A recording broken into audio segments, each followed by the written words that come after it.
El Parque Rivadavia abre sus arbolados senderos en el barrio de Caballito, centro geográfico de la ciudad de Buenos Aires. Frente a él se alza un edificio que albergaba la Torre del Vigía. Desde allí, un poeta observaba día y noche con su catalejo el cielo, el parque y la ciudad. Era Conrado Nalé Roxlo.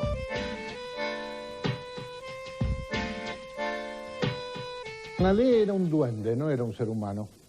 Nalé era un duende infiltrado en la vida de Buenos Aires con un traje de porteño, muy porteño el duende. Era flaquito, muy delgado, nervioso, inteligentísimo. Alguien, creo que Manucho Mujica Lainez, me dijo una vez que era el que correspondía a Jean Cocteau en Francia.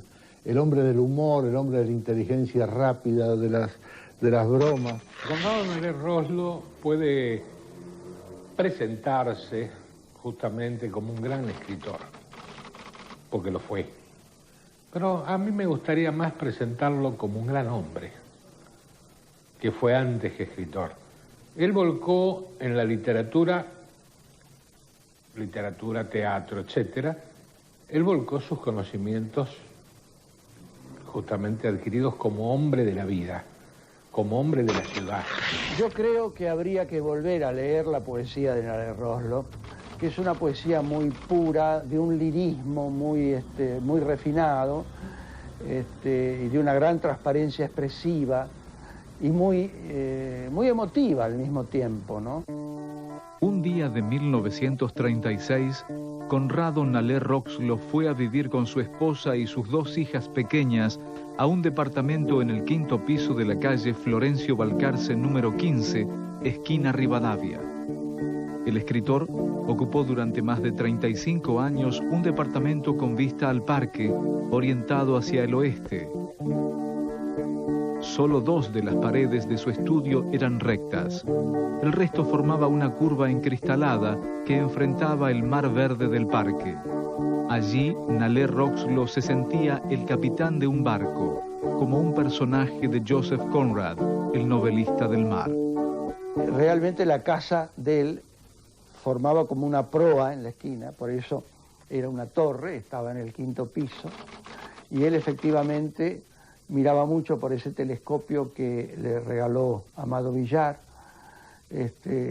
Yo recuerdo que una vez me dijo que el humorismo era como mirar por el lado grande del telescopio. Uno veía las cosas chiquitas. Dice, la cosa normal, dice, uno cuando mira por la parte chica y ve la lente grande, ve las cosas tal como son. Cuando uno las mira del otro lado y ve todo más chiquito, ve todo más... Dice, y eso es el humorismo. Conrado Nalé Roxlo había nacido en Buenos Aires un día del carnaval de 1898. El poeta, que se llamaba a sí mismo Hijo de Momo, atribuía a esa circunstancia su afición a esas máscaras que para un escritor son los seudónimos. Nalé Roxlo los usó con profusión. Nalé Roxlo utilizó muchos seudónimos, los más conocidos, por supuesto, Chamico, también Homo Sapiens, Alguien, con los que firmaba aforismos, pequeños cuentos, en el diario El Mundo, donde trabajó durante mucho tiempo. Chamico es un escritor menor y divertido. El escritor mayor va a ser para siempre el poeta Nalé Roxlo. Y Homo Faber, por ejemplo, era el personaje con que él firmaba unos artículos, no artículos siquiera, que eran unas especies de misceláneas que escribía en el diario El Mundo. En ese ámbito, él asumía la idea de que era un cronista de las cosas de Buenos Aires, a veces como un Chamico, o era el Homo Faber que hacía observaciones filosóficas, máximas. Todos los días preparaba esa columna que tuvo un gran éxito en Buenos Aires. Fue un poeta lírico de tono leve y diáfano. Publicó 3 libros de poemas, pero le bastó el primero para consagrarse. Se tituló El Grillo y se publicó en 1923. Yo creo que él, el nombre con el que se lo conoce, o con el que se lo conoció en Caballito, Hoy a veces cuesta un poco volver a imponer la figura de Conrado en la gente que no lo conoció, pero en Caballito se lo llamaba el Grillo de Caballito. Justamente por su libro El Grillo, que fue en su momento un éxito editorial. Y yo creo que le es honor ese nombre, porque él era un grillo que se metía en todos lados y que cantaba permanentemente a la vida. Lo que sorprendió en El Grillo, cuando ya la literatura empezaba a ser demasiado intimista, existencial, dramática, social, lo que sorprendió en El Grillo era la huida también del formalismo de Lugones, de las formas extraordinarias que manejaba Lugones, y caer en el candor. Música porque sí, música vana, como la vana música del Grillo. Mi corazón eglógico y sencillo se ha despertado grillo esta mañana. En ese pequeño juego de 5 versos hay un candor y una verdad de vida extraordinaria. Publicó Claro Desvelo en 1937 y De Otro Cielo en 1952. Nalé Roxlo dio a conocer en diarios y revistas muchas páginas de humor que eran seguidas con pasión por los lectores. Ilustrados por sus propios dibujos, esos cuentos, aforismos, crónicas de la ciudad, las firmaba con el seudónimo de Chamico, el nombre de una planta originaria de Argentina a la que se atribuye el poder de hacer soñar. Conrado Nalé Roxlo es uno de los grandes clásicos de la literatura argentina. Yo considero que es un gran poeta, es más conocido como humorista tal vez, pero es un gran poeta y no solamente, y también comediógrafo, autor de obras de teatro importantes, pero además yo lo juzgo un gran narrador. Tiene un libro de cuentos, Las Puertas del Purgatorio, con algunos cuentos como La Pulga de Dios o El Cuervo del Arca, que creo que están entre los mejores cuentos escritos en la Argentina. ¿Qué se decía de esa gente que eran polígrafos, que escribían muchas cosas? En el caso de Nalé, era poeta. Poeta de intensidad y de obra muy breve. Era lo que él sentía como lo más importante de su vida y eso se concentraba en algunas piezas que son inolvidables, como El Grillo. Pero también incursionó mucho en el teatro. Era el segundo género en el orden de jerarquías para Nalé Roxlo, el teatro. Y él escribió obras de teatro con un gran humorismo, Una viuda difícil, por ejemplo, La Sirena, una serie de obras que tuvieron un gran éxito también. La gente las apreciaba mucho por ese candor que había, una cosa muy fina. Nalé Roxlo, por influencia de su abuelo marino, se sentía atraído por el mundo del mar. Conservaba una brújula y un caracol, recuerdos de ese abuelo capitán. Al poco tiempo de vivir frente al parque, un amigo le regaló un telescopio de segunda mano que había sido usado en un barco inglés. Lo instaló junto a la ventana de su casa y desde allí escrutaba las estrellas, el parque a sus pies y también la ciudad. Nalé Roxlo era insomne y escribía por las noches. En los intervalos de su tarea, desde su catalejo en lo alto de la torre, como un vigía nocturno, escudriñaba los misterios de la ciudad. La Torre del Vigía era su 5.º piso sobre la calle, donde él veía su barrio, pero era a las 24 horas para él. Él decía que vigilaba, pero ¿qué vigilaba? Le preguntaron. Vigiló la vida. Esas frases de él eran muy peculiares. Yo creo que miraba a las vecinas, ¿no? Porque era un telescopio que tenía bastante alcance. Con ese telescopio observaba a la gente en el parque, a los amantes de los bancos, a los vendedores ambulantes, a la señora que pasa aburrida, al empleado que vuelve desolado. Y todo eso lo iba observando con su telescopio invisible, porque le llamábamos la Torre del Vigía a los amigos de él, con Requeni, Ballester, Bazán. Muchos de ellos fueron escritores, otros no. Y veíamos entonces cómo él nunca nos mostraba ese trabajo que hacía, pero era su forma de indagar la vida de la gente, ¿no? Y de observar la ciudad.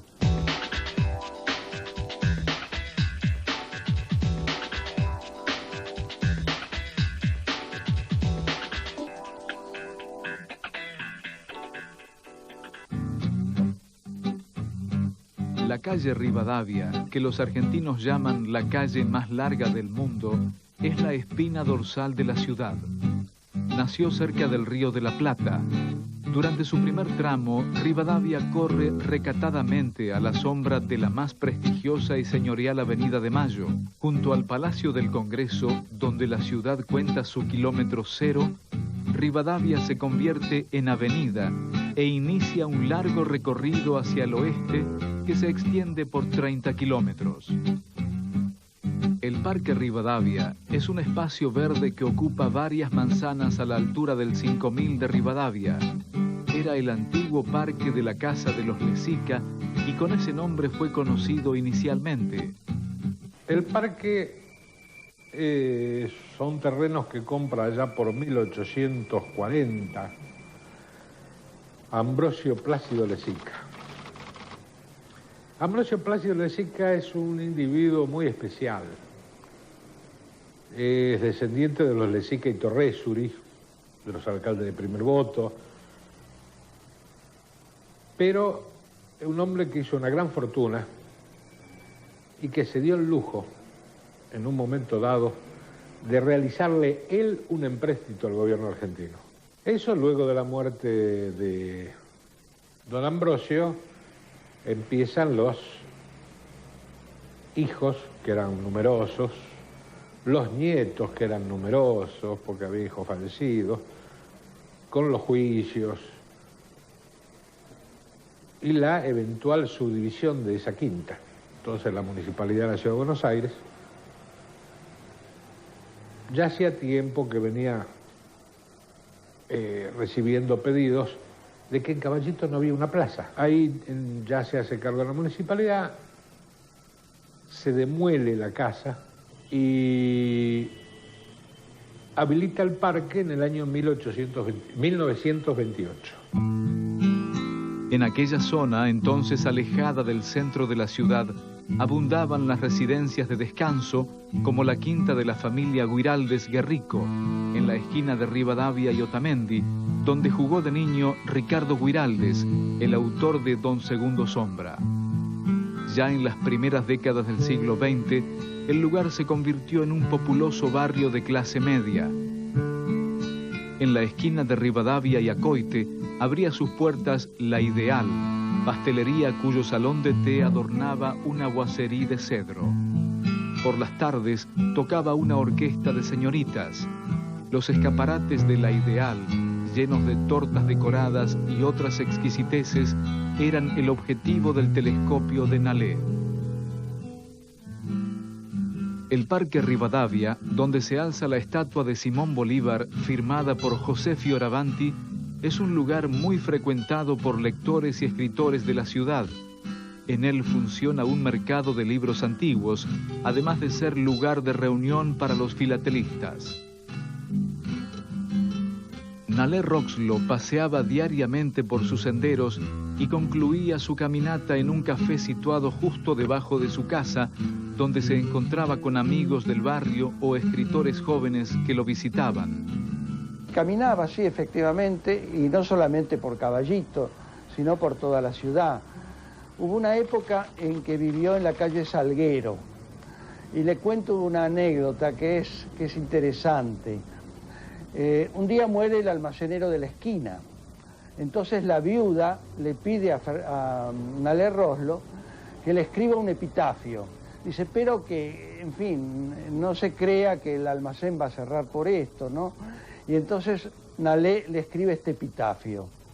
Aquí yace Juan Quirós, el honrado almacenero del almacén de Salguero 1532. La muerte con mano ruda se llevó a este hombre de bien, pero ha quedado la viuda al frente del almacén.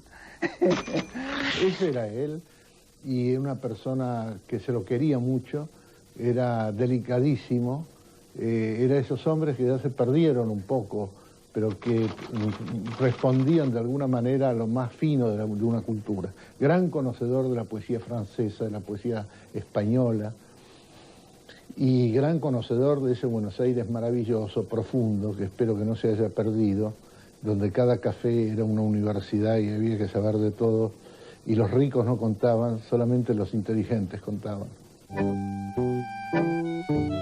La calle Florencio Balcarce solo tiene 100 metros, pero en ella vivieron varias personalidades argentinas.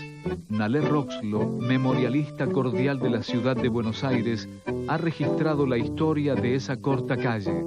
Se llamaba hasta 1945 Videla Adorna, por el nombre de un antiguo morador. Donde él vivía se llamó antes Videla Adorna, después África. El que tuvo la iniciativa de cambiar el nombre por Florencio Balcarce fue el poeta Rafael Alberto Arrieta, que había publicado un libro sobre Florencio Balcarce, un poeta de nuestra independencia, poco después, que murió muy joven, creo que a los 23 o 24 años. Y bueno, Nalé lo apoyó en esa campaña. Ha comentado Nalé Roxlo que el mismo nombre, Balcarce, lleva la calle donde está situada la sede del poder en la Argentina. Por ello, la correspondencia que le enviaban solía aparecer en la Casa Rosada. Aún los peores presidentes, comentaba con humor, me devolvieron las cartas sin abrir.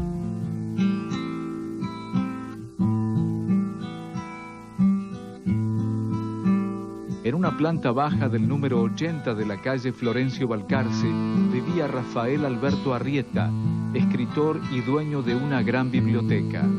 También habitó allí un director de orquesta que fue muy popular, Feliciano Brunelli. En una casa de la misma manzana, sobre Rivadavia, tuvo muchos años su vivienda y su estudio el gran pintor Antonio Berni. En la calle Florencio Balcarce vivía la familia Fagionato, cuya hija Elena se casó en 1933 con un joven abogado y político, Arturo Frondizi.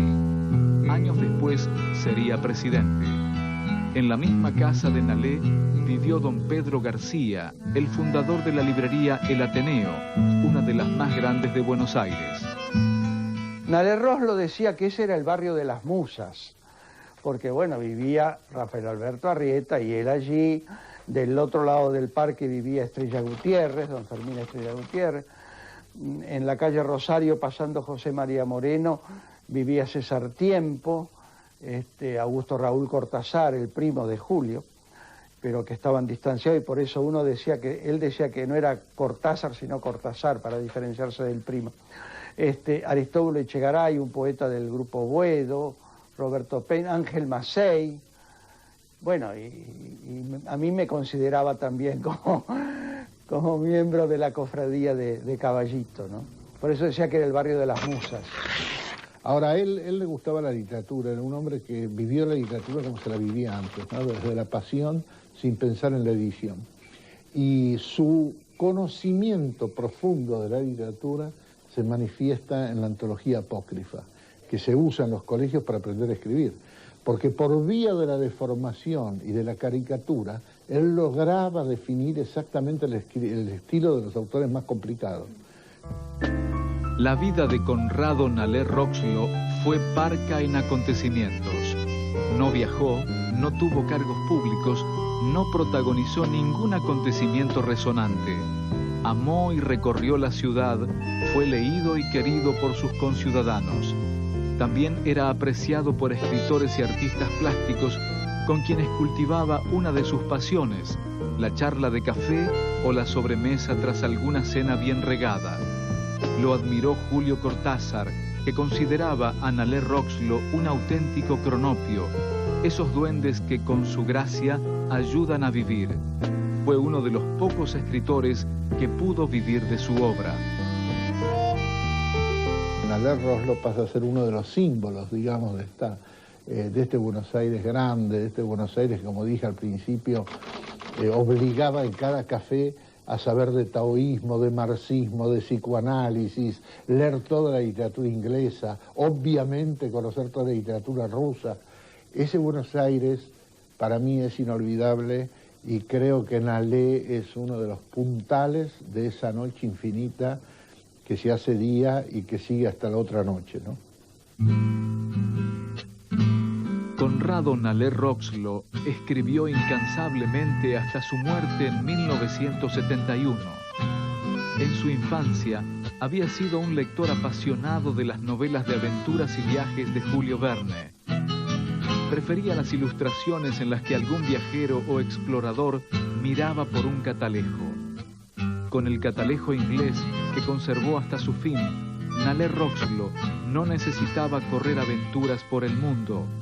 Le bastaba explorar el cielo y la geografía de Buenos Aires. Frente al Parque Rivadavia y hasta la alta madrugada, siempre estaba encendida una luz. Era la Torre del Vigía, el refugio de Conrado Nalé Roxlo, el poeta grillo que velaba el sueño de la ciudad dormida.